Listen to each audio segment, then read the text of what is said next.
പ്രിയപ്പെട്ട കൂട്ടുകാരെ, പുതിയൊരു ക്ലാസ്സിലേക്ക് ഹാർദമായ സ്വാഗതം.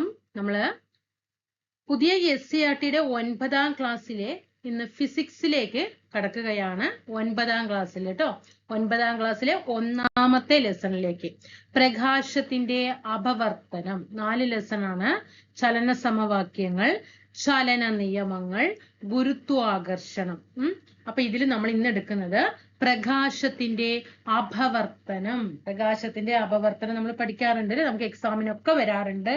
അപവർത്തനം എന്താണ്, പൂർണ്ണാന്തര പ്രതിഫലനം എന്താണ്, കഴിഞ്ഞ എക്സാമ്പിളിൽ കണ്ടോ, ശരിയായിട്ടുള്ള ആൻസറിനെ കൊണ്ടിട്ട് അവര് തെറ്റാക്കിയിട്ടൊക്കെ ഇട്ടിട്ട് നമ്മൾ ശരിയായുള്ളതിനൊക്കെ മാർക്കൊക്കെ എന്ത് ചെയ്തു പോയി. നമുക്ക് ഇപ്പൊ LD-യിലൊക്കെ വന്നിട്ടുള്ള ഒരു മിസ്റ്റേക്ക് കണ്ടിട്ടുണ്ടായിരുന്നു അല്ലെ.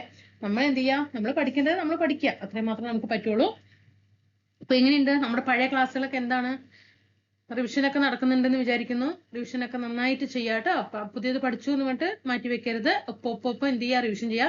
പേടിക്കണ്ട, ഞാൻ വീണ്ടും പറയാണ്, നമുക്ക് ഇനി ഈ ലെസൺസ് ഒക്കെ എന്ത് ചെയ്യാ, ഒന്നുകൂടിയിട്ട് എളുപ്പത്തിൽ ക്രോഡീകരിച്ചിട്ട് നിങ്ങളുടെ മുന്നിൽ എത്തിക്കും കേട്ടോ. അപ്പൊ നിങ്ങൾക്ക് ഒന്നും കൂടി എന്താകും, ഈസി ആയിട്ടത് കൈകാര്യം ചെയ്യാനായിട്ട് കഴിയും. പുതിയ SCERT ഒന്നും പേടിക്കണ്ട.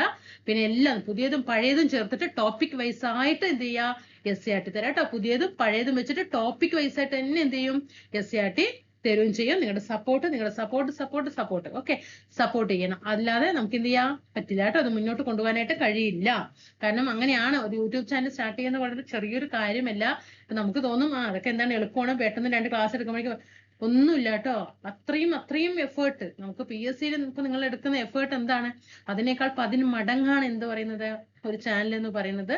നിങ്ങളുടെ സപ്പോർട്ട് ഇല്ലാതെ എന്ത് ചെയ്യാൻ പറ്റില്ല, മുന്നോട്ട് പോകാൻ പറ്റില്ല. സബ്സ്ക്രൈബ് ചെയ്യുക കേട്ടോ, സബ്സ്ക്രൈബ് ചെയ്യുക. റൈറ്റ് കാണുന്ന ബെൽ ബട്ടൺ എനേബിൾ ചെയ്യാം. പിന്നെ താഴെ കമന്റ് ഒക്കെ ചെയ്ത്, ലൈക്ക് ഒക്കെ ചെയ്ത്, ഷെയർ ഒക്കെ ചെയ്തിട്ട് സപ്പോർട്ട് ചെയ്യുക. അത്രമാത്രം മതി. 1 രൂപ തരണ്ട കേട്ടോ, ഒറ്റ രൂപ തരണ്ട, അത് മാത്രം. പിന്നെന്താണ് പറയാനുള്ളത്, നമ്മള് അല്ലെ നോർമലായിട്ട് ഒരു 5ാം ക്ലാസ് നമ്മൾ 1ാം ക്ലാസ് തൊട്ടിട്ട് എന്ത് ചെയ്തു, ഇതുവരെയൊക്കെ പഠിച്ചു എത്തിയില്ലേ. വീണ്ടും നമ്മൾ എന്ത് ചെയ്യാണ്, വീണ്ടും 5ഉം 6ഉം 7ഉം 8ഉം 9ഉം ക്ലാസ്സിലൊക്കെ ഇരുന്ന് എത്തിയില്ലേ. ഇന്ന് എത്ര പ്രാവശ്യം ഇരുന്നു എന്നുള്ളത് നമുക്ക് തന്നെ അറിയില്ല ഇല്ലേ. നമ്മൾ 5ാം ക്ലാസ്സിലെ ലെസൺസ് എല്ലായിടത്തും പഠിക്കും, വീണ്ടും നമ്മൾ റിവിഷൻ ചെയ്യും. ഇപ്പൊ 5ാം ക്ലാസ് എത്ര പ്രാവശ്യം പഠിച്ചു. അപ്പൊ ഏറ്റവും കൂടുതൽ സ്കൂൾ വിദ്യാഭ്യാസം നടത്തിയത് നമ്മൾ തന്നെയാണ് അല്ലേ, നമ്മൾ തന്നെയാണ്. അതിലും മാറ്റമൊന്നും ഇല്ല. കാരണം ഇനിയിപ്പോ നമ്മൾ 9ാം ക്ലാസ്സിലെ ഫിസിക്സ് നമുക്കൊന്ന് എന്ത് ചെയ്യാ, പഠിക്കാം കേട്ടോ. ഇതില് പ്രകാശത്തിന്റെ അപവർത്തനം എന്താണ് ലെസണിന്റെ പേര്, പ്രകാശത്തിന്റെ അപവർത്തനം. അതാ റോഡിൽ വെള്ളം കെട്ടിക്കിടക്കുന്നു അല്ലെ, അമ്മയെ സൂക്ഷിച്ച വണ്ടി ഓടിക്കണേ. വേനൽക്കാലമല്ലേ, അത് വെള്ളം കെട്ടിക്കിടക്കുന്നതല്ല, അവിടെ എത്തുമ്പോ കണ്ടോളൂ.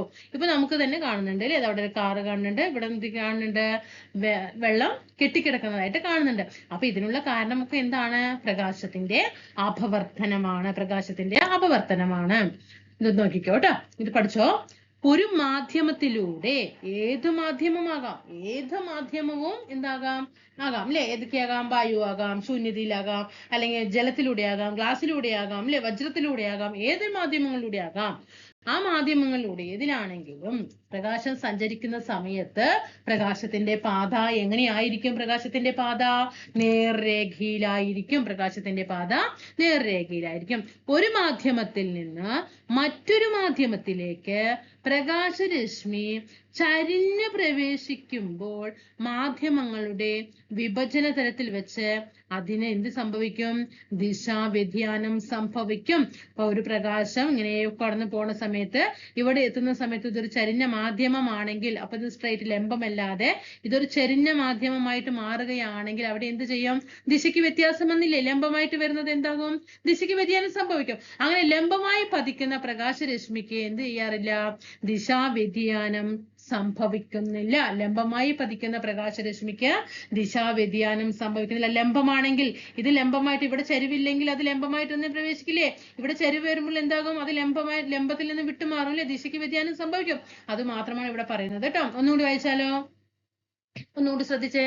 ഒരു മാധ്യമത്തിലൂടെ പ്രകാശം സഞ്ചരിക്കുമ്പോൾ പ്രകാശത്തിന്റെ പാത എങ്ങനെയാണ്, നേർരേഖയാണ്. ഇപ്പൊ ഒരു മാധ്യമത്തിൽ നിന്ന് മറ്റൊരു മാധ്യമം, ഇപ്പൊ ഇവിടെ ഒരു മാധ്യമമുണ്ട്, ഇവിടെ ഒരു മാധ്യമമുണ്ട്. ഇപ്പൊ ഒരു മാധ്യമത്തിൽ നിന്നും പ്രകാശം ഇങ്ങനെ സഞ്ചരിക്കുകയാണ് അല്ലെ. എങ്ങനെ സഞ്ചരിക്കുന്ന സമയത്ത് എന്ത് ചെയ്യുന്നു, പ്രകാശപാത ഇപ്പൊ നേർരേഖയിലാണ്. ഇനി ഒരു മാധ്യമത്തിൽ നിന്നും മറ്റൊരു മാധ്യമത്തിലേക്ക് ഇങ്ങനെ പ്രകാശരശ്മി എന്ത് ചെയ്യാണ്, ചരിഞ്ഞായിട്ടാണ് പ്രവേശിക്കുന്നത് എങ്കിൽ, ഇപ്പൊ ഇവിടെ ഒരു മാധ്യമം മാധ്യമമുണ്ട്, ഇവിടെ ഒരു മാധ്യമമുണ്ട്. അപ്പൊ ലംബമായിട്ട് വരാനായിട്ട് കഴിയോ? ഇല്ല അല്ലെ? നമ്മൾ എന്ത് ചെയ്യും? എന്താ ചരിഞ്ഞിട്ടായിരിക്കും എന്ത് ചെയ്യുക? പ്രവേശിക്കുക. അപ്പൊ മാധ്യമങ്ങളുടെ വിഭജന തലത്തിൽ എന്ത് വരും? ദിശയ്ക്ക് വ്യത്യാസം വന്നു അല്ലെ? പക്ഷേ ലംബമായിട്ട് പതിക്കുന്ന പ്രകാശരശ്മിക്ക് എന്തില്ല? ദിശാവ്യതിയാനം സംഭവിക്കുന്നില്ല. അവിടെ ദിശാവ്യതിയാനം ഉണ്ടോ? ഇല്ല. ഇത്ര മാത്രമാണ് ഇതിൽ പറയാനുള്ളത്. ഇതൊക്കെ ആയോ? ഇങ്ങനെ പഠിച്ചു മാറ്റണം കേട്ടോ. ഇങ്ങനെ ഓരോ സ്ലൈഡ് തരുന്ന സമയത്ത് ആ സ്ലൈഡുകൾ ഞാൻ ഓക്കെ ആയോ, ഈ ഭാഗം ഞാൻ ഓക്കെ, അല്ലാതെ ഇങ്ങനെ ഇരുന്ന് വീഡിയോ ക്ലാസ് കാണുകയല്ല ചെയ്യേണ്ടത്.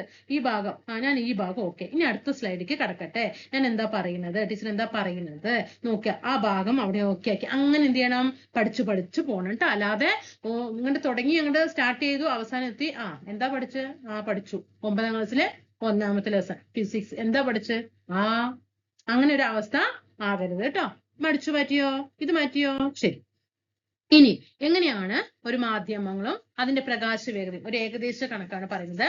വായുവിലൂടെ ഓൾ പ്രീവിയസ് ആണ് കേട്ടോ, ഇത് ഓൾ PQ ആണ്. വായുവിലൂടെ പ്രകാശത്തിന്റെ വേഗത എത്രയാണ്? 3 × 10⁸ m/s. അപ്പൊ നിങ്ങൾ 4 പഠിക്കുമ്പോൾ ഇത് കാണാപ്പാടം എങ്ങനെ പഠിക്കുക? ഫസ്റ്റ് വായുവിൽ തന്നെ സ്റ്റാർട്ട് ചെയ്യുക. ഏറ്റവും കൂടിയ പ്രകാശത്തിന്റെ വേഗം കൂടിയ മാധ്യമമാണ് ഇത് വായുവിലൂടെ അല്ലെങ്കിൽ ശൂന്യതയിലൂടെ എന്ന് പറയുന്നത് അല്ലെ? വായു അല്ലെങ്കിൽ ശൂന്യത. എത്രയാണ്? 3 × 10⁸ m/s. ഇനി വായു കഴിഞ്ഞാൽ എന്തെടുക്കുക? ജലം എടുക്കുക. അപ്പൊ എത്ര കമ്മിയാക്കുക? ഒരു 75 കമ്മിയാക്കുക അല്ലെ? 0.75 കമ്മിയാക്കുക. അപ്പൊ 2.3 നിന്നും 0.75 കമ്മിയാക്കുമ്പോൾ 2.25 × 10⁸ m/s. ഇനി ജലം നമുക്ക് ഏതിലെടുക്കാൻ പറ്റുക? ഗ്ലാസ്സിലല്ലേ ജലം എടുക്കുക. അതങ്ങനെ കണക്ട് ചെയ്യാനാണ് കേട്ടോ. അപ്പൊ ഒരു 2.5 പോയിന്റ് കമ്മിയാക്കിക്കേ. 2 × 10⁸ m/s. ഇനി വജ്രമാകുമ്പോഴോ വീണ്ടും എന്ത് ചെയ്യുക? ഒരു 0.75 കമ്മിയാക്കുക. 1.25 × 10⁸ m/s. അപ്പൊ ഒന്ന് ഒപ്പം പറഞ്ഞു വന്നേ. വായുവിലൂടെ പ്രകാശത്തിന്റെ വേഗത അല്ലെങ്കിൽ ശൂന്യതയിലൂടെ 3 × 10⁸ m/s. വായുവിൽ എന്തുണ്ട്? ജലം അല്ലെ? ജലം ഒരു ആർദ്രത ഹ്യൂമിഡിറ്റി ഒക്കെ ഉണ്ട് അല്ലെ? അപ്പൊ ജലത്തിന്റെ എത്രയാണ്? 2.25 × 10⁸ m/s. ജലം എന്തിലെടുക്കണം? ഗ്ലാസ്സിലെടുക്കണം. അപ്പൊ എന്ത് ചെയ്യണം? 2 × 10⁸ പിന്നെ ഡയമണ്ട് അല്ലെ? വജ്രം 1.25 × 10⁸ m/s. ഈ സ്ലൈഡ് ഓക്കെ ആയോ? നേരത്തെ പറഞ്ഞു തന്ന സ്ലൈഡ് ഓക്കെ ആയി. ഇനി ഈ സ്ലൈഡ് ഓക്കെ ആയോ? ഇത് ഓക്കെ ആയോ? ഞാൻ പറഞ്ഞു തന്നിട്ട് മനസ്സിലായില്ലെങ്കിൽ പോസ് ചെയ്യുക. അവിടെ പോസ് ചെയ്യുന്നിട്ട് മാത്രം വീഡിയോ കണ്ടാൽ മതി. ഓക്കെ. എന്നിട്ട് ഈ 2 ഭാഗങ്ങൾ കഴിഞ്ഞ സ്ലൈഡിൽ എന്ത് പറഞ്ഞു, ഈ സ്ലൈഡിൽ എന്ത് പറഞ്ഞു, ഇവിടെ ഓക്കെ ആക്കണം. എന്നിട്ട് അടുത്ത സ്ലൈഡ് എടുക്കാൻ പാടുള്ളൂ കേട്ടോ. ഇനി ഒരു മാധ്യമത്തിലൂടെയുള്ള പ്രകാശത്തിന്റെ വേഗത്തെ സ്വാധീനിക്കാനുള്ള മാധ്യമത്തിന്റെ കഴിവിനെ മാധ്യമത്തിന്റെ പ്രകാശിക സാന്ദ്രത അല്ലെങ്കിൽ ഒപ്റ്റിക്കൽ ഡെൻസിറ്റി എന്ന് പറയുന്നു. അപ്പൊ എന്താണ് പ്രകാശിക സാന്ദ്രത?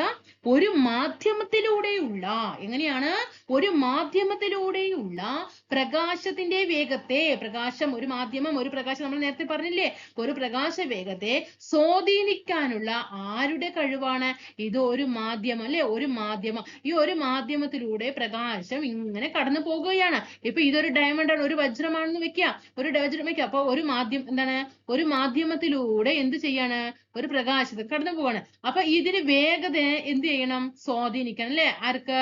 ഈ മാധ്യമത്തിന് സ്വാധീനിക്കണം. അപ്പൊ അത് ഈ സ്വാധീനിക്കാനുള്ള ഇതിന്റെ കഴിവിനെയാണ് എന്ത് പറയുന്നത്? പ്രകാശിക സാന്ദ്രത എന്ന് പറയുന്നത്. പ്രകാശിക സാന്ദ്രത കൂടിയ മാധ്യമത്തിൽ നിന്ന് പ്രകാശത്തിന് എന്തായിരിക്കും? വേഗം കുറവായിരിക്കും. ഇൻവേഴ്സ്ലി പ്രൊപ്പോർഷണൽ അല്ലെ? അത് വിപരീത അനുപാതമാണ് കേട്ടോ. ഇവിടെ ശ്രദ്ധിക്കുക.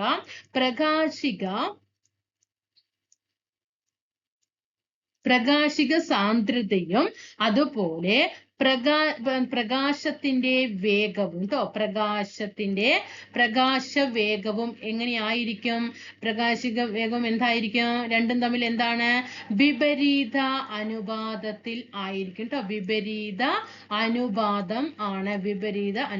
പ്രകാശിക സാന്ദ്രതയും പ്രകാശത്തിന്റെ വേഗവും തമ്മിലുള്ള അനുപാതം എങ്ങനെയാണ്? വിപരീത അനുപാതമാണ്. അതായത് കണ്ടോ, പ്രകാശിക സാന്ദ്രത കൂടിയ മാധ്യമത്തിൽ എന്തായിരിക്കും? പ്രകാശത്തിന്റെ വേഗം കുറവായിരിക്കും. പ്രകാശ സാന്ദ്രത കുറഞ്ഞ മാധ്യമത്തിൽ പ്രകാശത്തിന്റെ വേഗം കൂടുതലായിരിക്കും. കണ്ടോ? ഇത് മനസ്സിലാക്കിയോ? ഇത് മനസ്സിലാക്കിയോ? അപ്പൊ നമ്മൾ ഫസ്റ്റ് എന്ത് പറഞ്ഞു? ഫസ്റ്റ് ലെവലിൽ നമ്മളൊരു കാര്യങ്ങൾ പറഞ്ഞു. ഒരു മാധ്യമത്തിൽ നിന്ന് ലംബത്തിലാണോ ചരിഞ്ഞിട്ടാണെങ്കിൽ ദിശാവ്യതിയാനം സംഭവിക്കുന്നതിനെ കുറിച്ച് പറഞ്ഞു. ഇനി രണ്ടാമത്തെ ഭാഗത്തിൽ നമ്മൾ എന്ത് പറഞ്ഞു? പ്രകാശത്തിന്റെ വേഗത വായുവിൽ എങ്ങനെയാണ്, ജലത്തിൽ എങ്ങനെയാണ്, ഗ്ലാസ്സിൽ എങ്ങനെയാണ്, വജ്രത്തിൽ എങ്ങനെയാണ്? പഠിച്ചോ? പഠിച്ചോ? പഠിച്ചോ? പഠിച്ചോ? ഇനി അടുത്തത് എന്താണ് പ്രകാശിക സാന്ദ്രത എന്ന് പറഞ്ഞു. ഒരു മാധ്യമത്തിലൂടെയുള്ള പ്രകാശത്തിന്റെ വേഗത്തെ സ്വാധീനിക്കാനുള്ള മാധ്യമത്തിന്റെ കഴിവിനെ പ്രകാശിക സാന്ദ്രത എന്ന് പറഞ്ഞു. പ്രകാശ സാന്ദ്രത കൂടിയ മാധ്യമത്തിൽ നിന്നും കുറഞ്ഞ മാധ്യമം അല്ലെ, എങ്ങനെയാണ്? രണ്ടും വിപരീത അനുപാതത്തിലാണ് അല്ലെ. പ്രകാശിക സാന്ദ്രത കൂടിയ മാധ്യമമാണെങ്കിൽ അവിടെ പ്രകാശത്തിന്റെ വേഗത കുറവായിരിക്കും. പ്രകാശിക സാന്ദ്രത കുറഞ്ഞ മാധ്യമമാണെങ്കിൽ അവിടെ വേഗം എന്തായിരിക്കും? കൂടുതലായിരിക്കും. ഈ 3 സ്ലൈഡ് ഓക്കെ ആയോ? ഈ 3 പേജ് ഓക്കെ ആയോ? ഓക്കെ ആയിട്ടില്ലെങ്കിൽ ഒന്നും കൂടി ബാക്കിട്ട് പോയോ? ഒന്ന് എന്തെങ്കിലും അവിടെ കൺഫ്യൂഷൻ ഉണ്ടെങ്കിൽ ഒന്നും ബാക്കിട്ട് പോയോ, എന്നിട്ട് മാത്രം മുന്നോട്ട് പോയാൽ മതി. ഇനി എന്താണ് അപവർത്തനം? റിഫ്രാക്ഷൻ നമുക്ക് പഠിക്കാം. അപവർത്തനം എപ്പോഴും കൂടുതലായിട്ട് നമുക്ക് എക്സാമുകളിൽ എന്താണ് ഈ അപവർത്തനമാണ് എന്ത് ചെയ്യുന്നത്? ചോദ്യമായിട്ട് വരുന്നത് കേട്ടോ. അപ്പൊ ഒന്ന് എന്ത് ചെയ്യണം? നല്ല രീതിയിൽ ഒന്ന് ഊന്നൽ കൊടുത്തിട്ട് തന്നെ പഠിക്കണം കേട്ടോ. അപവർത്തനം നമുക്ക് നോക്കാം. ഇപ്പോ ഇവിടെ അപവർത്തനത്തിന് ഉദാഹരണമൊക്കെ തന്നിട്ടുണ്ട്. എന്താണ് അപവർത്തനത്തിന് ഉദാഹരണമൊക്കെ തന്നിട്ടുണ്ട് കേട്ടോ. അവിടെ നാരങ്ങ വെള്ളം കണ്ടോ, 2 ഗ്ലാസ് വെച്ചിട്ടുണ്ട്. നാരങ്ങ വെള്ളം തന്നിട്ടുണ്ട്. അതിൽ സ്ട്രോ ഇട്ടപ്പോ സ്ട്രോ എന്താണ് ഇവിടെ കാണുന്നത്? കണ്ടോ, ഇത് നോക്കിക്കേതാ, ഇവിടെ നോക്കിക്കേ, സ്ട്രോ ഇവിടെ സ്ട്രോ ഇവിടെ കാണുന്നുണ്ടോ? ഇവിടെ ഈ ഭാഗത്ത് കാണുന്നുണ്ടോ? ഇല്ല അല്ലെ. ഇവിടെ എന്താണ് കാണുന്നത്? ഒടിഞ്ഞതായിട്ട് തോന്നുകയാണ് അല്ലെ. ഇവിടെ എന്താണ്? ഒടിഞ്ഞതായിട്ട് തോന്നും. കാരണം അതിന് എന്താണ്? അത് അപവർത്തനമാണ്. മനസ്സിലായോ? അപ്പൊ ഉദാഹരണം ചോദിക്കും. നാരങ്ങ വെള്ളത്തിൽ സ്ട്രോ ഒടിഞ്ഞതായിട്ട് തോന്നുന്നതിനുള്ള കാരണം എന്താണ്? പ്രകാശത്തിന്റെ ഏത് പ്രതിഭാസമാണ്? ഇതാണ് അപവർത്തനമാണ്. എന്താണ്? അപവർത്തനമാണ്. ഓക്കെ. എന്താണ് ഈ അപവർത്തനം? എന്താണ് അപവർത്തനം പറയുന്നത്? എന്താണ് അപവർത്തനം എന്ന് പറയുന്നത്? അതായത് ഒരു സുതാര്യ മാധ്യമത്തിൽ നിന്ന്, ശ്രദ്ധിച്ചോട്ടെ, ഇത് ഈ ലെസണിൽ പറയുന്നില്ല, എന്നാൽ ഞാൻ ഇത് പറഞ്ഞു തരാം. എന്താണ്?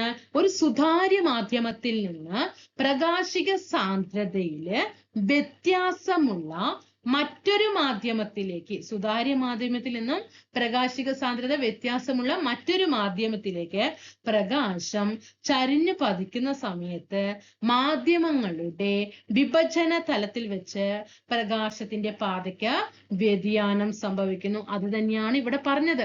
കണ്ടോ, ഇതിപ്പോ നമ്മൾ സാധാരണ ഇപ്പൊ വെള്ളമൊന്നും ഇല്ലാതെ എന്ത് ചെയ്തു? ഒരു സ്ട്രോ ഇട്ടു. അപ്പൊ നമുക്ക് കറക്റ്റ് സ്ട്രോ എന്ത് ചെയ്യുന്നുണ്ട്? ഇവിടെ കാണുന്നുണ്ട് അല്ലെ. പക്ഷേ ഒരു നാരങ്ങ വെള്ളം ചേർത്തിട്ട് ഒരു ബോട്ടില് സ്ട്രോ ഇട്ടപ്പോ സ്ട്രോ എന്ത് ചെയ്യുന്നു? അവിടെ ഒടിഞ്ഞതായിട്ട് തോന്നുന്നു. അപ്പൊ അതിനുള്ള കാരണം എന്താണ്? അപവർത്തനം. ഒരു ഉദാഹരണം പഠിച്ചോട്ടെ. അപവർത്തനത്തിൽ ഒരു ഉദാഹരണം പഠിച്ചു. ഇനി ഇവിടെ അപവർത്തനം ഉണ്ട് കേട്ടോ. ഇവിടെ ഉണ്ട്.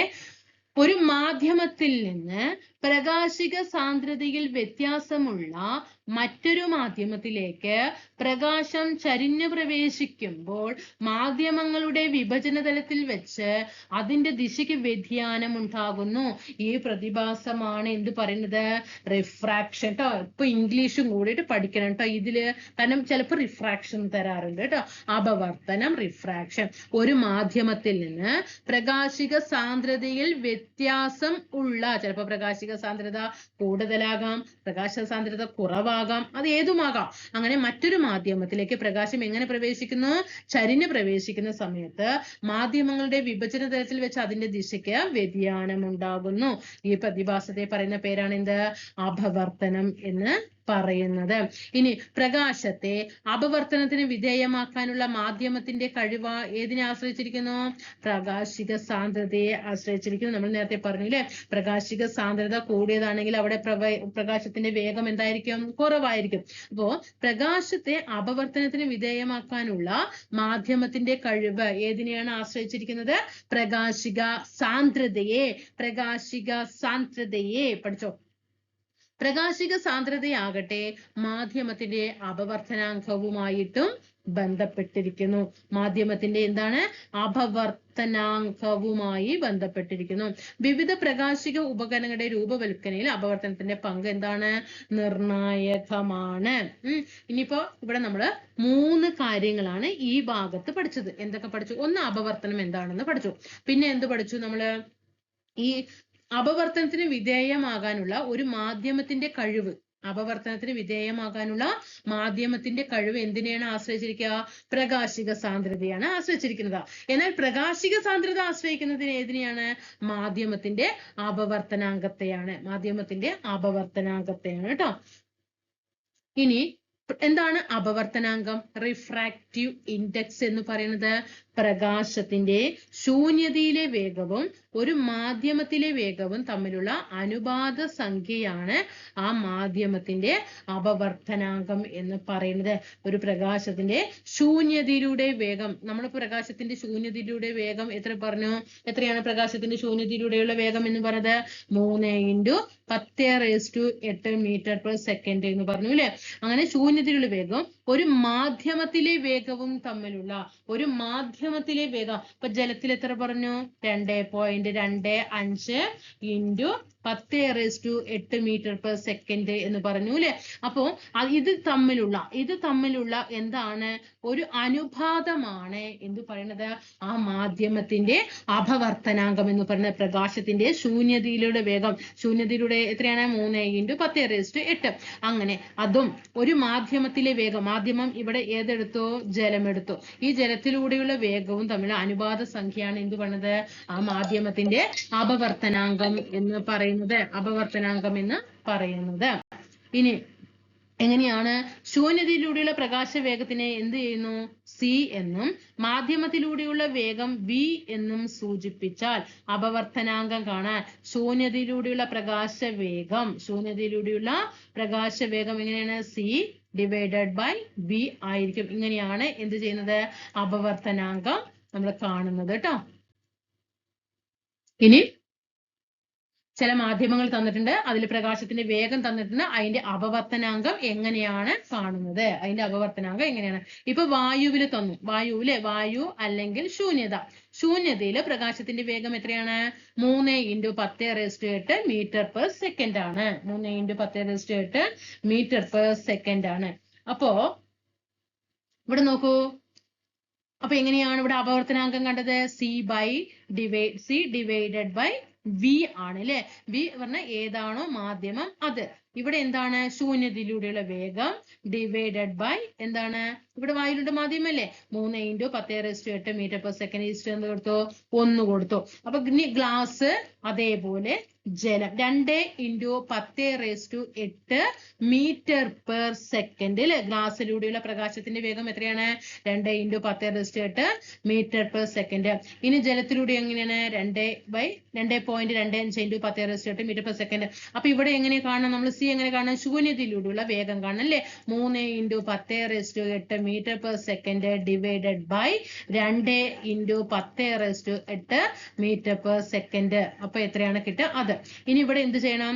3 × 10⁸ മീറ്റർ/സെക്കൻഡ് ഡിവൈഡഡ് ബൈ 2.25 × 10⁸ മീറ്റർ/സെക്കൻഡ്. അപ്പൊ നമ്മൾ അപവർത്തനാങ്കത്തെ സൂചിപ്പിക്കുന്ന ഇനീഷ്യൽ എങ്ങനെയാണ്?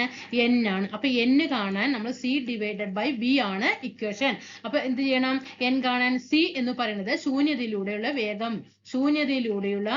ശൂന്യതയിലൂടെയുള്ള വേഗം ഡിവൈഡഡ് ബൈ മാധ്യമത്തിലൂടെയുള്ള വേഗമാണ്. ഇങ്ങനെയാണ് എന്ത് കാണുന്നത്? n കാണുന്നത്, അപവർത്തനാങ്കം കാണുന്നത്. മനസ്സിലായോ? അപ്പൊ ഇങ്ങനെ എന്ത് ചെയ്യാ? ഏതെങ്കിലും തന്നിട്ടുണ്ടെങ്കിൽ അത് ചെയ്യാനായിട്ട് ശ്രമിക്കുക കേട്ടോ, മറക്കരുത് കേട്ടോ.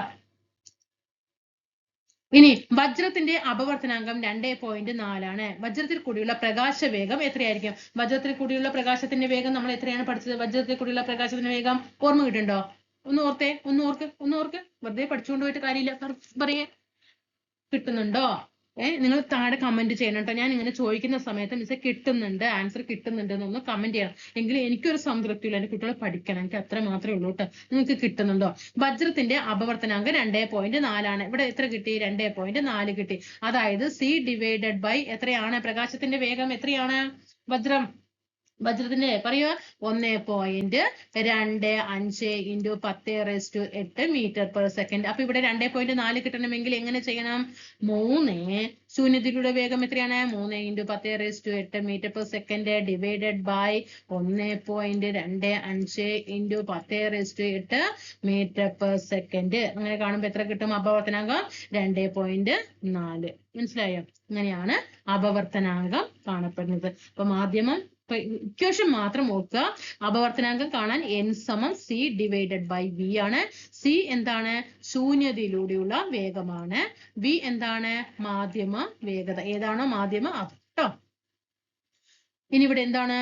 ഇവിടെ പറയുന്നില്ല. അപ്പൊ അപവർത്തനാങ്കവും പ്രാകാശിക സാന്ദ്രതയും തമ്മിലുള്ള ബന്ധത്തെ കുറിച്ചിട്ടൊക്കെയാണ് ഇതിൽ പറയുന്നത്. വേറെ ഒന്നുമില്ല കേട്ടോ. ഇനി നമുക്ക് അടുത്തത് കേട്ടോ. ഇതുവരെ പഠിച്ചത് ഓക്കെ ആക്കണം, പോസ് ചെയ്യുക, ഒന്നും കൂടി ബാക്കി പഴയ ഭാഗം കണ്ട് ഓക്കെ ആക്കിയിട്ട് വേണം അടുത്തേക്ക് എടുക്കാൻ കേട്ടോ. ഇനി ഇവിടെ നമ്മൾ പഠിക്കാവുന്നത് പതനരശ്മിയെ കുറിച്ചിട്ടും അപവർത്തന രശ്മിയെ കുറിച്ചിട്ടുമാണ് ഇതിൽ പഠിക്കുന്നത്. പതനരശ്മി, അപവർത്തന രശ്മി. എന്താണ് പതനരശ്മി? രണ്ട് മാധ്യമങ്ങളുടെ വിഭജന തലത്തിലേക്ക്. നമ്മൾ നേരത്തെ ഒരു ഗ്ലാസിന്റെ പിക്ചർ തന്നൂല്ലേ, എന്നിട്ട് പിക്ചർ തന്നിട്ട് എന്താണ്, ഒരു ഭാഗം എവിടെയാണ്? ആ ഒരു ഗ്ലാസിന്റെ പിക്ചർ കിടന്നിട്ടുണ്ടായിരുന്നു വായുവിലാണ് അല്ലെ. ബാക്കിയുള്ളത് ഏതിലായിരുന്നു? ജലത്തിലായിരുന്നു അല്ലെ. വായുവിലും ജലത്തിലുമായിട്ടാണ് കിടന്നത്. എന്നിട്ട് ഈ വായുവിൽ നിന്നും ഗ്ലാസ്സിലേക്ക് ഇങ്ങനെ ജലത്തിലേക്ക് മുട്ടുന്ന സമയത്ത് ഇതെന്ത് ചെയ്തു? ഇതിങ്ങനെ വളഞ്ഞതായിട്ട് തോന്നുന്നു അല്ലെ, വളഞ്ഞതായിട്ട് തോന്നിയിട്ടുണ്ടായിരുന്നു. അപ്പൊ ഇവിടെ നോക്കൂ, രണ്ട് മാധ്യമങ്ങളുടെ വിഭജന തലത്തിലേക്ക് വന്നു പതിക്കുന്ന പ്രകാശരശ്മിയെ എന്ത് പറയുന്നു? പതനരശ്മി എന്നും അപവർത്തനത്തിന് വിധേയമാകുന്ന രശ്മിയെ അപവർത്തന രശ്മി. അപവർത്തനത്തിന് വിധേയമാകുമ്പോൾ അവിടെ അപവർത്തന രശ്മി. പ്രകാശരശ്മിയെ എന്ത് പറയുന്നു? പതിക്കുന്ന പ്രകാശരശ്മിയെ ഇവിടെ പതിക്കുന്ന, കണ്ടോ, പതിക്കുന്ന പതനരശ്മി. അപവർത്തന രശ്മി, കണ്ടോ. രണ്ട് മാധ്യമങ്ങളുടെ വിഭജന തലത്തിലേക്ക് വന്ന് പതിക്കുന്ന പ്രകാശരശ്മിയെ പതനരശ്മി എന്നും അപവർത്തനത്തിന് വിധേയമാകുന്ന രശ്മിയെ അപവർത്തന രശ്മി എന്നും വിളിക്കാം. അപവർത്തന രശ്മിക്കും പതന ബിന്ദുവിലെ ലംബത്തിനും ഇടയിലുള്ള കോൺ ആണ് അപവർത്തന കോണ്. അപവർത്തന കോൺ ഏതിനൊക്കെ ഇടയിലാണ്? അപവർത്തന രശ്മിക്കും അപവർത്തന രശ്മിക്കും പിന്നെ ഏതിന്റെയും ഇടയിലാണ്? പതന ബിന്ദുവിലെ ലംബത്തിനും ഇടയിലാണ്. ഏത് പറയുന്നത്? ഇതിന്റെ രണ്ടിന്റെയും ഇടയിലായിരിക്കും ഏത് എന്ന് പറയുന്നത്? അപവർത്തന കോണ്. ഓക്കെ ആണല്ലോ. അപ്പൊ പതനരശ്മി എന്താണ് അപവർത്തന രശ്മി, എന്താണ് അപവർത്തന കോണ്, ഇത് മനസ്സിലായോ? ഇനി പ്രകാശം ഒരു മാധ്യമത്തിൽ നിന്ന് മറ്റൊരു മാധ്യമത്തിലേക്ക് പ്രവേശിക്കുമ്പോൾ പതനരശ്മി, അപവർത്തന രശ്മി, പതന ബിന്ദുവിലെ ലംബം എന്നിവ ഒരേ തലത്തിലായിരിക്കും. വെരി ഇമ്പോർട്ടന്റ് ആണ്, നോട്ട് ചെയ്തോ. അടുത്ത സ്റ്റേറ്റ്മെന്റ് 4 ഉണ്ട് കേട്ടോ. വരും ഉറപ്പാണ്, ഒരു മാർക്ക്. പ്രകാശം ഒരു മാധ്യമത്തിൽ നിന്ന് മറ്റൊരു മാധ്യമത്തിലേക്ക് പ്രവേശിക്കുമ്പോൾ അവിടെ എന്തൊക്കെയാണ്? 1 പതനരശ്മി, 2 അപവർത്തന രശ്മി, പതന ബിന്ദുവിലെ ലംബം എല്ലാം എങ്ങനെയായിരിക്കും? ഒരേ തലത്തിലാണ്. ഏതൊക്കെ? പതനരശ്മി, അപവർത്തന രശ്മി, പതന ബിന്ദുവിലെ ലംബം. രണ്ടാമത്തെ പോയിന്റ്, പ്രകാശ സാന്ദ്രത കുറഞ്ഞ മാധ്യമത്തിൽ നിന്ന് കൂടിയ മാധ്യമത്തിലേക്ക് പ്രകാശം ചരിഞ്ഞു പ്രവേശിക്കുമ്പോൾ അപവർത്തന രശ്മി എന്ത് ചെയ്യുന്നു? ലംബത്തോട് അടുക്കുന്നു. പ്രകാശിക സാന്ദ്രത കുറഞ്ഞ മാധ്യമത്തിൽ നിന്നും കൂടിയ മാധ്യമത്തിലേക്ക്, കുറഞ്ഞതിൽ നിന്നും കൂടിയതിലേക്ക് പ്രവേശിക്കുമ്പോൾ എന്ത് ചെയ്യും? ലംബത്തോട് അടുക്കുന്നു. ഓക്കെ. കുറഞ്ഞ മാധ്യമത്തിൽ നിന്ന് കൂടിയ മാധ്യമത്തിലേക്ക് പ്രകാശം ചരിഞ്ഞ് പ്രവേശിക്കുമ്പോൾ അപവർത്തന രശ്മി എന്താ ചെയ്യാ? ലംബത്തോട് അടുക്കുന്നു. ഞാൻ ഇവിടെ ഒരു ഞാൻ കണക്ട് ചെയ്തിട്ടാ. എനിക്ക് പൊട്ടത്തെറ്റാണ് ഞാൻ പറയുന്നത്. അപ്പോ ഞാൻ കണക്ട് ചെയ്ത് ഞാൻ പറയട്ടെ. ഇപ്പോ പൈസ കൂടിയ ആൾക്കാരുടെ അടുത്തല്ലേ കൂടുതൽ ആൾക്കാർ അടുക്കുള്ളൂ. ആണോ? പൈസ ഇല്ലാത്തവന് വിലയുണ്ടോ? ഇല്ല അല്ലെ. പൈസ ഉണ്ടോ? അവരുടെ കൂടിയിട്ട് എന്ത് ചെയ്യും? എല്ലാവരും കൂടും. അപ്പൊ നോക്കിക്കേ, കുറഞ്ഞതിൽ നിന്നും കൂടിയ മാധ്യമത്തിലേക്കാണ് പോകുന്നത്. കൂടിയ മാധ്യമത്തിലേക്ക് പോകുമ്പോൾ എന്താണ്? ഇവിടെ അടുക്കാണ്. ഇനി കൂടിയ മാധ്യമത്തിൽ നിന്നും കുറഞ്ഞ മാധ്യമത്തിലേക്ക് പോകണം. പൈസ ഇല്ലാത്ത ആൾക്കാർക്ക് പോവോ? ഇല്ല, അകലല്ലേ. അപ്പൊ കുറഞ്ഞ മാധ്യമത്തിലേക്ക് എന്ത് ചെയ്യും? ഞാനിത് ആലോചിച്ചതാണ് കേട്ടോ. എന്റെ കൂട്ടുകാർക്ക് അതൊന്ന് ഓർമ്മ കിട്ടട്ടെ. എക്സാം ഹാളാകുമ്പോൾ നമ്മൾ അവിടെ കിടന്നിട്ട് ഒരു അവിൽ പരുവം ഒരു മൊത്തം ആകും. അതുകൊണ്ട് ഞാൻ ഒന്ന് കണക്ട് ചെയ്താണ്. എന്തെങ്കിലും പൊട്ടത്തെറ്റ് വിളിച്ചു പറഞ്ഞിട്ടുണ്ടെങ്കിൽ ക്ഷമിക്കണം. എനിക്ക് ഓർത്ത് വെച്ചത് ഞാൻ ഇങ്ങനെയാണ് കേട്ടോ. അതുകൊണ്ട് ഞാൻ അത് നിങ്ങൾക്ക് പറഞ്ഞതാണ്. ജസ്റ്റ് താഴെ ഒന്ന് കമന്റ് ചെയ്തിട്ട് ഒന്നും പറയരുത് കേട്ടോ. ഇനി 4, മാധ്യമത്തിന്റെ വിഭജന തലത്തിലേക്ക് ലംബമായി പതിക്കുന്ന പ്രകാശരശ്മിക്ക് അപവർത്തനം സംഭവിക്കുന്നില്ല. മാധ്യമത്തിന്റെ വിഭജന തലത്തിലേക്ക് ലംബമായിട്ട് പതിക്കുന്ന, ഇവിടെ ഞാൻ ഒരു പറയാ, അതായത് ഒരാൾക്ക് സ്ഥിരമായിട്ട് ഒരു പണമുണ്ട്, അയാൾക്ക് എന്ത് ചെയ്യുന്നില്ല, അയാൾ ഒരിക്കലും സാമ്പത്തികമായിട്ട് കുറയണമില്ല കൂടണമില്ല. അയാൾ ഒരേപോലെ ഒരു വ്യക്തി പോവാണ്. ഒരു ഫാമിലി എന്ന് പറയുമ്പോൾ അവിടെ സാമ്പത്തിക സ്ഥിതി വെച്ചിട്ട് ഞാൻ പറയണം, എപ്പോഴും ഒരേ ലെവലാണ്. അപ്പൊ അവിടെ എന്താണ്, അവിടെ ആരും അവരോട് കൂടാനും പോകുന്നില്ല, ആരും അവരോട് എന്ത് ചെയ്യുന്നില്ല, അകലാനും പോകുന്നില്ല, ഒരേപോലെ നിൽക്കുന്നുണ്ട്. അപ്പൊ അവിടെ എന്താണ് കണ്ടോ, അപവർത്തനം, പ്രകാശരശ്മിക്ക് അപവർത്തനം സംഭവിക്കുന്നില്ല, ഒന്നും അവിടെ സംഭവിക്കുന്നില്ല. ഞാൻ ഇങ്ങനെയാണ് ഈ 3 മനസ്സിലാക്കി വെച്ചിരിക്കുന്നത്, അല്ലെങ്കിൽ എനിക്ക് കൺഫ്യൂഷൻ ആണ്. കാരണം എൻ്റെ ഒരു കാര്യം ഞാൻ പറയാം, ഞാൻ കോൺസ്റ്റിറ്റ്യൂഷൻ ആണെങ്കിലും അല്ലെങ്കിൽ ഇപ്പൊ നമ്മുടെ സ്പെഷ്യൽ ടോപ്പിക്കുകളൊക്കെ സുപ്രധാന നിയമങ്ങളോ കേരള ഭരണ സംവിധാനം ഒക്കെ ഭയങ്കര ഇഷ്ടമാണ്. എനിക്ക് സബ്ജക്റ്റുകളൊക്കെ ഭയങ്കര ഇഷ്ടമാണ്. അത് ഞാൻ ഹിസ്റ്ററിയാണ് പഠിച്ച ഹിസ്റ്ററിയാണ്. അപ്പൊ ഹിസ്റ്ററി ഒക്കെ പറഞ്ഞാൽ എനിക്ക് ഭയങ്കര ഇഷ്ടമാണ്. അപ്പൊ ഈ സയൻസ് ജോഗ്രഫിയാണ് എനിക്ക് ഇത്തിരി കുറച്ചൊരു ഇതുള്ളത്. പക്ഷെ ഞാൻ എൻ്റെ ഒരു അറിവ് വെച്ചിട്ട്, എനിക്ക് പഠിച്ചിട്ടുള്ളൊരു ഈ ഫീൽഡിൽ ഇറങ്ങിയ ശേഷമുള്ള ഒരു അറിവ് വെച്ചിട്ടാണ് പറഞ്ഞിരുന്നത്.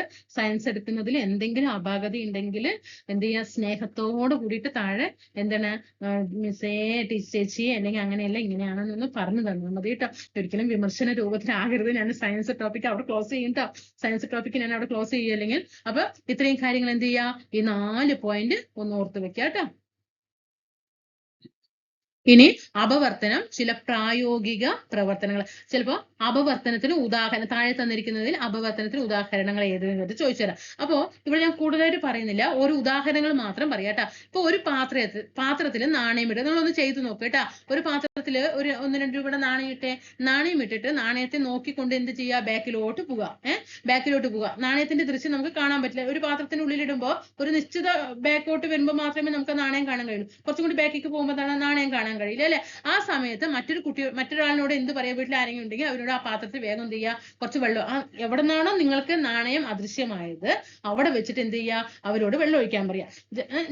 ജലം ഒഴിക്കാൻ ആവശ്യപ്പെട്ട. ജലം ഒഴിച്ചപ്പോൾ നാണയത്തിൽ നിന്ന് എന്ത് ചെയ്തു, പ്രതിപതിച്ചു വരുന്ന പ്രകാശത്തിന് അപവർത്തനം സംഭവിച്ചിട്ട് കണ്ണിൽ എന്ത് ചെയ്യും, നമ്മുടെ കണ്ണിൽ പതിക്കും. അപ്പൊ എന്ത് ചെയ്യും, നമുക്ക് നാണയം കാണാനായിട്ട് സാധിക്കും. അപ്പൊ ഇങ്ങനെ ഒരു നാണയവുമായിട്ട് ബന്ധപ്പെട്ട ഉദാഹരണം ഏതാണ് അപവർത്തനത്തിന് ഉദാഹരണമാണ്. അതുപോലെ ഉദാഹരണമാണ് കേട്ടോ. ഇങ്ങനെ ഉദാഹരണം തന്നിട്ട് ഇതാണ് ചോദിക്കാറുണ്ട്. അതാണ് കൂടുതലായിട്ടും വരാറുള്ളത്. ഇതൊന്നും. ഇനി രണ്ടാമത്തെ ഉദാഹരണം നോക്കൂ. നമ്മുടെ ടെക്സ്റ്റ് ബുക്കില് ഇപ്പൊ നിങ്ങളുടെ മുന്നിൽ ഒരു ടെക്സ്റ്റ് ഉണ്ടെങ്കിൽ ആ അക്ഷരത്തിന് മേലെയായിട്ട് ഒരു ഗ്ലാസ് സ്ലാബ് വെക്കുക. എന്നിട്ട് അക്ഷരങ്ങൾ എന്ത് ചെയ്യും, നമുക്ക് വലുതായിട്ട് കാണില്ലേ, വലിയ ഉരുണ്ട് മത്തിങ്ങ പോലെയുള്ള അക്ഷരങ്ങളായിട്ട് കാണാൻ കഴിയില്ലേ. അത് കാരണം എന്താണ്, അപവർത്തനമാണ്. ഇനി ട്രഫിലെ വെള്ളത്തിനടിയിൽ സ്ഥിതി ചെയ്യുന്ന ഒരു നാണയം ഒരു വശത്ത് നിന്ന് നോക്കിക്കൊണ്ട് എടുക്കാൻ ശ്രമിക്കുക. നാണയം എളുപ്പത്തിൽ എടുക്കാൻ കഴിയുന്നുണ്ടോ. അപ്പൊ അങ്ങനെ ആ ട്രഫില് വെള്ളത്തിനടിയിലുള്ള നാണയം എടുക്കുന്ന രീതി എന്താണ്, അതും ഒരു അപവർത്തനത്തിന് ഉദാഹരണമാണ്. അതുപോലെ ഒരു ജലാശയത്തിന്റെ അടിത്തട്ട് അകലെ നിന്ന് നോക്കുന്ന സമയത്ത് അടുത്തു നിന്ന് നോക്കുമ്പോൾ കാണുന്നതിനേക്കാൾ കൂടുതൽ ഉയർന്നതായിട്ട് കാണും. അപ്പൊ നമ്മൾ ഒരു ജലാശയം, അപ്പൊ നമ്മൾ കുറച്ച് ദൂരെ പോയിട്ട് നിൽക്കുക. കുറച്ച് ദൂരെ പോയിട്ട് നിൽക്കുമ്പോൾ അതിന്റെ അടിഭാഗം എന്താണ് കൂടുതൽ ഉയർന്നതായിട്ട് തോന്നും. അടുത്ത് വരുന്ന സമയത്ത് ഉയർന്നതായിട്ട് തോന്നില്ല. ദൂരെ നിൽക്കുമ്പോൾ അടിത്തട്ട് എന്താണ്, നല്ല ഉയർന്നതായിട്ട് തോന്നുന്നു. അപ്പൊ അതും എന്താണ്, അപവർത്തനത്തിന് കാരണമാണ്. അമ്പെയ്ത്ത് മീൻ പിടിക്കുന്നവർ മീനിനെ കാണുന്നിടത്ത് നിന്നും അല്പം താഴേക്കാണ് അമ്പെയ്യുന്നത്. അപ്പൊ മീൻ നമ്മൾ ചൂണ്ടിയിടില്ലേ, അപ്പൊ ആ നമ്മൾ ചൂണ്ടിയിടുന്നത് അമ്പെയ്തിട്ട് പിടിക്കുന്ന സമയത്ത് എങ്ങനെയാ ചെയ്യാ, മീനിന് അവര് ഈ ജലാശയത്തിന്റെ അടിയിൽ മീന് കാണും. അവര് കറക്റ്റ് ആ മീനിന്റെ നേരിട്ടായിരിക്കില്ല, അതിൽ നിന്ന് കുറച്ച് നിശ്ചിത അകലം താഴേക്ക് നിന്നിട്ടായിരിക്കും എന്ത് ചെയ്യുക, അമ്പ് ചെയ്യുക. അപ്പോഴാണ് ആ മീൻ എന്ത് ചെയ്യുള്ളൂ, കറക്റ്റ് വന്നിട്ട് അമ്പിൽ പെടുള്ളൂ. അപ്പൊ ഇത്രയും ഈ ഉദാഹരണങ്ങൾ എന്ത് ചെയ്യുക, ഒന്ന് ഓർക്കുക. അത് ഏതിനാണ്, അപവർത്തനം. ഇനി എങ്ങനെയാണ് അന്തരീക്ഷത്തിലെ അപവർത്തനം നോക്കാം. നക്ഷത്രങ്ങൾ ഗ്രഹങ്ങളെ അപേക്ഷിച്ചിട്ട് താരതമ്യേന വളരെ അകലെയാണ് അല്ലെ. നക്ഷത്രങ്ങൾ ഗ്രഹങ്ങളെ അപേക്ഷിച്ചിട്ട് താരതമ്യേന വളരെ അകലെയായതിനാൽ അവ പ്രകാശിത ബിന്ദുക്കൾ പോലെ കാണപ്പെടുന്നു. നക്ഷത്രത്തിൽ നിന്ന് വരുന്ന പ്രകാശം ഭൗമ അന്തരീക്ഷത്തിലൂടെ സഞ്ചരിച്ചിട്ടാണ് നമ്മുടെ കണ്ണിൽ എത്തുന്നത്. എങ്ങനെയാണ് നക്ഷത്രങ്ങളെ നമുക്ക് ഇവിടെ നിന്ന് കാണാൻ കഴിയുന്നത് എന്നുള്ള ഒരു സാഹചര്യമാണ് ഇവിടെ പറഞ്ഞിരിക്കുന്നത്. അതേപോലെ അന്തരീക്ഷ പാളികളുടെ ഭൗതിക സാഹചര്യം ഏതൊക്കെയാണ്, മർദ്ദം, താപനില തുടങ്ങിയവ നിരന്തരം മാറിക്കൊണ്ടിരിക്കുന്നതിനാൽ പ്രകാശം കടന്നു വരുന്ന മാധ്യമത്തിന്റെ പ്രകാശ സാന്ദ്രത മാറിക്കൊണ്ടിരിക്കും.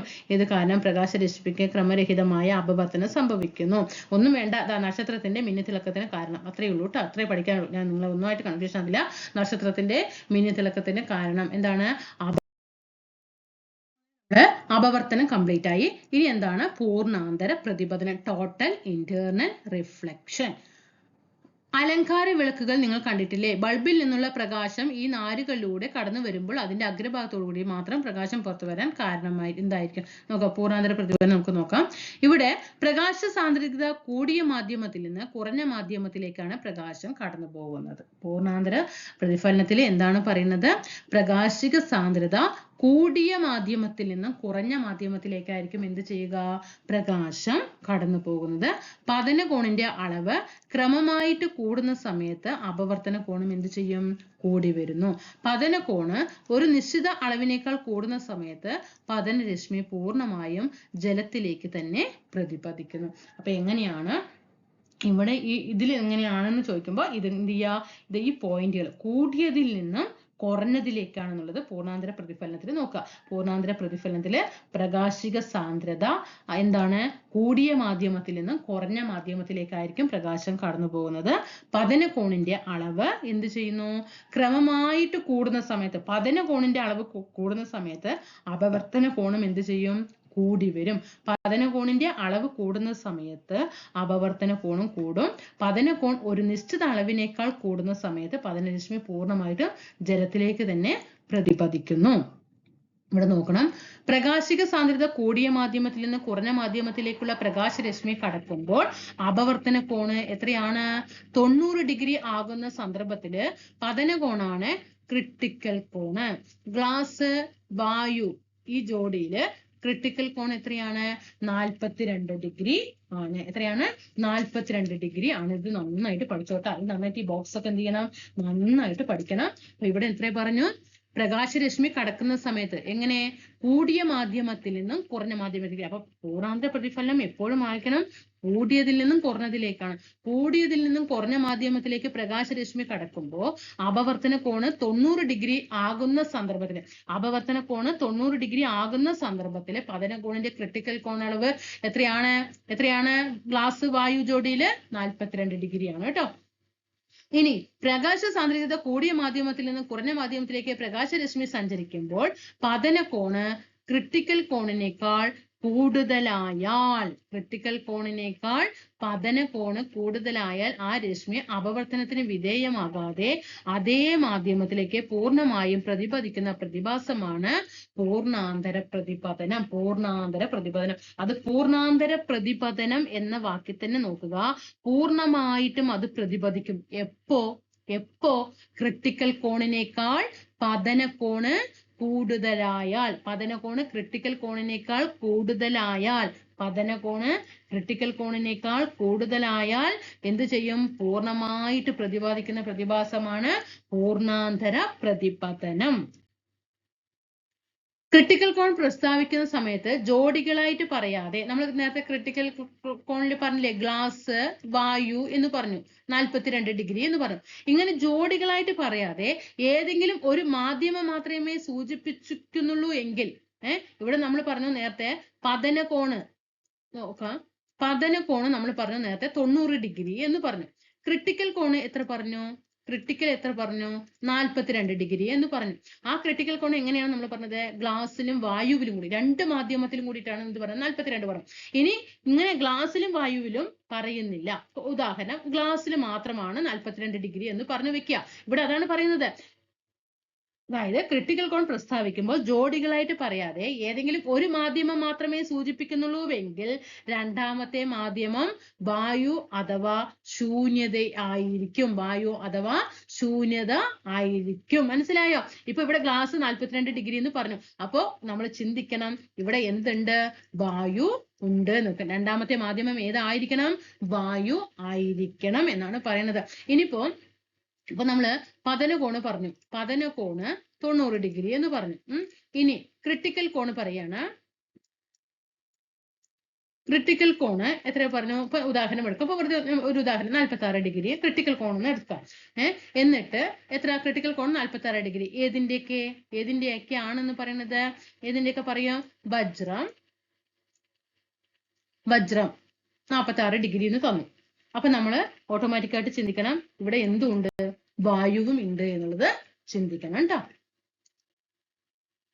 ഇനി അക്വേറിയത്തിന്റെ അടിത്തട്ടിൽ നിന്ന് വരുന്ന പ്രകാശത്തിന് ജലോപരിതലത്തിൽ വെച്ച് പൂർണ്ണാന്തര പ്രതിപതനം സംഭവിക്കുന്നത് കൊണ്ടാണ് അക്വേറിയത്തിന്റെ അടിത്തട്ട് മുകളിലായിട്ട് കാണുന്നത്.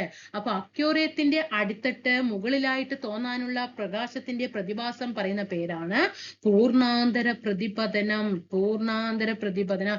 അക്വേറിയത്തിന്റെ അടിത്തട്ട് മുകളിലായിട്ട് കാണുന്ന പ്രകാശത്തിന്റെ പ്രതിഭാസം ഏത്? പൂർണ്ണാന്തര പ്രതിപതനം. പൂർണ്ണാന്തര പ്രതിപതനം. ഇത് നോക്കൂ, ഇവിടെ ഇനി ഒപ്റ്റിക്കൽ ഫൈബറിനെ കുറിച്ചിട്ട് പറയുന്നുണ്ട്. Optical fibre. അലങ്കാര വിളക്കിലെ ഒപ്റ്റിക്കൽ ഫൈബറുകളുടെ ഒരഗ്രം അനുയോജ്യമായ ഒരു പ്രകാശ സ്രോതസ്സുമായിട്ട് ബന്ധിപ്പിച്ചിരിക്കുന്നു. ഈ സ്രോതസ്സിൽ നിന്നുള്ള പ്രകാശരശ്മികൾ ഫൈബറുകളിലൂടെ സഞ്ചരിക്കുമ്പോൾ ക്രിട്ടിക്കൽ കോണിനേക്കാൾ കൂടിയ പതനകോണുകളിലാണ് വശങ്ങൾ പതിക്കുന്നത്. അതുകൊണ്ട് തുടർച്ചയായ പൂർണ്ണാന്തര പ്രതിപതനം സംഭവിച്ച് രണ്ടാമത്തെ അഗ്രത്തു കൂടി മാത്രം പ്രകാശം പുറത്തേക്ക് വരുന്നു. ഒപ്റ്റിക്കൽ ഫൈബറുകളിലൂടെയുള്ള പ്രകാശ പ്രേഷണവുമായി ബന്ധപ്പെട്ട നേട്ടങ്ങൾക്കാണ് 2009 ഭൗതിക ശാസ്ത്രത്തിനുള്ള നോബൽ സമ്മാനം ചാൾസ് കെ കാവോയ്ക്ക് ലഭിച്ചത്. വരാം അല്ലെ, ക്വസ്റ്റ്യൻ വരാം. ഒപ്റ്റിക്കൽ ഫൈബറുമായിട്ടുള്ള നേട്ടങ്ങൾക്കാണ് 2009 കേട്ടോ. 2009 ഫിസിക്സില് ചാൾസ് കെ കാവോയ്ക്ക് എന്ത് ലഭിച്ചു? നോബൽ സമ്മാനം ലഭിച്ചത്. ഇനി പൂർണ്ണാന്തര പ്രതിഫലനം നമ്മൾ ഒരു ഉദാഹരണം പറഞ്ഞു അല്ലെ. അക്വേറിയത്തിന്റെ അടിത്തട്ട് മുകളിലായിട്ട് കാണപ്പെടുന്നത് പൂർണ്ണാന്തര പ്രതിഫലമാണ്. അതുപോലെ നോക്കിക്കേ, വേനൽക്കാലത്ത് റോഡിൽ അകലെ വെള്ളം കെട്ടിക്കിടക്കുന്നതായിട്ട് തോന്നുന്നത്. ഈ പൂർണ്ണാന്തര പ്രതിഫലം പ്രയോജനപ്പെടുത്തുന്ന സന്ദർഭങ്ങള് ഒന്ന് റിഫ്ലക്ടറില് പൂർണ്ണാന്തര പ്രതിപതനമാണ് എന്ത് ചെയ്യുന്നത്? പ്രയോജനപ്പെടുത്തുന്നത്. പെരിസ്കോപ്പില്, ഒപ്റ്റിക്കൽ ഫൈബർ, ഉദാഹരണങ്ങൾ നന്നായിട്ട് പഠിച്ചു വെക്കണം കേട്ടോ. റിഫ്ലക്ടറില്, പെരിസ്കോപ്പില്, ഒപ്റ്റിക്കൽ ഫൈബർ, ഇതിലൊക്കെ എന്താണ്? പൂർണ്ണാന്തര പ്രതിപതനം പ്രയോജനപ്പെടുത്തുന്ന സന്ദർഭങ്ങളാണ്. എൻഡോസ്കോപ്പ് കേട്ടോ. എന്താണ് എൻഡോസ്കോപ്പ് കേട്ടോ? എൻഡോസ്കോപ്പ് PSC പഠിച്ചിട്ട് വായിക്കാനും കിട്ടാണ്ടായി, എഴുതാനും കിട്ടാണ്ടായി. ആ ലെവലായിട്ടുണ്ട് ഇപ്പോ. എൻഡോസ്കോപ്പ് കേട്ടോ. എൻഡോസ്കോപ്പിൽ എന്താണ്? പൂർണ്ണാന്തര പ്രതിഫലനമാണ്. ഒപ്റ്റിക്കൽ ഫൈബറിൽ എന്താണ്? പൂർണ്ണാന്തര പ്രതിഫലനമാണ്. പെരിസ്കോപ്പ്, റിഫ്ലക്ടർ, ഇതിലൊക്കെ എന്താണ്?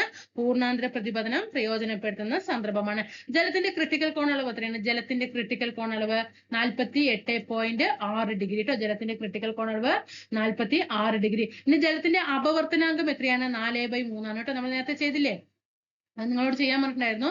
4/3 ആണ് കേട്ടോ. ജലത്തിന്റെ അപവർത്തനാങ്കം 4/3. ഗ്ലാസ് ജലം, ഇത് ജലം. ഗ്ലാസിന്റെ അപവർത്തനാങ്കം എത്രയാണ്? ഗ്ലാസ് നമ്മൾ നേരത്തെ ആ കണക്ക് അവിടെ ചെയ്തു തന്നിട്ടുണ്ടായിരുന്നു, എന്നെ കാണാനുള്ളത്. ഗ്ലാസ് 3/2 ആണ് കേട്ടോ. അവിടെ വരുന്നത് 3/2. ജലത്തിന്റെ 4/3. അപ്പോ പൂർണ്ണാന്തര പ്രതിഫലനം പ്രയോജനപ്പെടുന്ന സന്ദർഭങ്ങൾ മനസ്സിലായല്ലോ. ഇനി മാധ്യമങ്ങൾ കണ്ടോ. മാധ്യമം, അപവർത്തനാങ്കം. ക്രൗൺ ഗ്ലാസ്, മാധ്യമം ഏതാണ്? Crown glass. അപവർത്തനാങ്കം 1.52. 1.52. ഗ്ലിസറിന്റെ 1.47. Sunflower oil 1.47. ജലം 1.33 കേട്ടോ. ജലം 1.33 കേട്ടോ. അതായത് 4/3 ഇതാക്കിയിരിക്കുകയാണ് കേട്ടോ. 4/3 നമ്മൾ ആ എന്താണ് 3 × 10⁸ ഡിവൈഡഡ് ബൈ ജലത്തിന്റെ ക്രിട്ടിക്കൽ എന്താണ് പ്രകാശത്തിന്റെ വേഗം അല്ലെ, ഡിവൈഡഡ് ബൈ ആണല്ലോ നമ്മൾ എന്നെ കാണുന്നത്. അപ്പൊ 4/3 എന്നുള്ളതിന് എന്ത് ചെയ്യാ? നമ്മൾ ഡിവൈഡ് ചെയ്യുന്ന സമയത്ത് 1.33. Flint glass 1.62. വായുവിലോ 1.0003. ജലം 1.33 പറഞ്ഞു. മണ്ണെണ്ണ 1.44. ടർപ്പന്റൈൻ ഓയിൽ ഒന്ന് പഠിച്ചു വെക്കാട്ടോ, ചിലപ്പോ ചോദിച്ചാൽ. ഓയിൽ വിഭാഗങ്ങളൊക്കെ നോക്കിക്കേ. ഓയിൽ പോലുള്ളത് turpentine oil 1.47. Glycerin, sunflower oil 3ഉം 1.47. പിന്നെ നമുക്ക് എളുപ്പം പഠിക്കാനുള്ളത് ഏതാണ്? പിന്നെ ജലം എന്തായാലും പഠിച്ചു വെക്കുക. 1.33. 1.33 ചോദ്യങ്ങൾ വരാൻ സാധ്യതയുള്ളത്. മണ്ണെണ്ണ 1.44. വജ്രം 2.42. വജ്രം 2.42. വായുവിൽ എത്രയാണ്? 1.0003. അപ്പോ ഇത്രയും കാര്യങ്ങളാണ് ഈ ലെസണിലുള്ളത്. ഇതിൽ വലിയ കുഴപ്പമില്ല, അല്ലെ, പഠിക്കാൻ വലിയ പ്രയാസങ്ങളൊന്നുമില്ല. എനിക്ക് അറിയാവുന്ന രീതിയിൽ എന്ത് ചെയ്തിട്ടുണ്ട്, എടുത്തു തന്നിട്ടുണ്ട്. എന്തെങ്കിലും മിസ്റ്റേക്ക് ഉണ്ടെങ്കിൽ ക്ഷമിക്കണം. എന്തെങ്കിലും ചൂണ്ടിക്കാട്ട് നിങ്ങൾക്കുണ്ടെങ്കിൽ നിങ്ങൾ താഴെ എന്ത് ചെയ്യുക, നല്ല രീതിയിൽ സ്നേഹത്തിന്റെ ഭാഷയിൽ തന്നെ ചൂണ്ടിക്കാട്ടും കേട്ടോ. വിമർശനാത്മകമായിട്ട് വേണ്ട സഹിക്കാൻ കഴിയില്ല, അതുകൊണ്ടാണ്. പിന്നെ എന്താണ്, ക്ലാസ്സിൽ നമുക്ക് എന്ത് ചെയ്യാം, അടുത്ത രണ്ടാമത്തെ ലെസണായിട്ട് കാണാം കേട്ടോ. അടുത്ത രണ്ടാമത്തെ ലെസണായിട്ട് കാണാം. റിവിഷൻ ചെയ്യണം. ഒഴിവ് കിട്ടുന്ന സമയത്തൊക്കെ പരമാവധി പഠിച്ച കാര്യങ്ങളൊക്കെ റിവിഷൻ ചെയ്യുക കേട്ടോ. ഇത് ഈ സബ്ജക്റ്റുകൾ മാത്രമല്ല, നിങ്ങൾ എന്തൊക്കെ പഠിക്കുന്നുണ്ട് അതൊക്കെ എന്ത് ചെയ്യുക, റിവിഷൻ ആക്കി മാറ്റാം. മാത്സ് ഒക്കെ നന്നായിട്ട് പ്രാക്ടീസ് ചെയ്ത് പോണേ. അപ്പൊ നമുക്ക് അടുത്ത ക്ലാസ്സിൽ കാണാം കേട്ടോ. Thank you.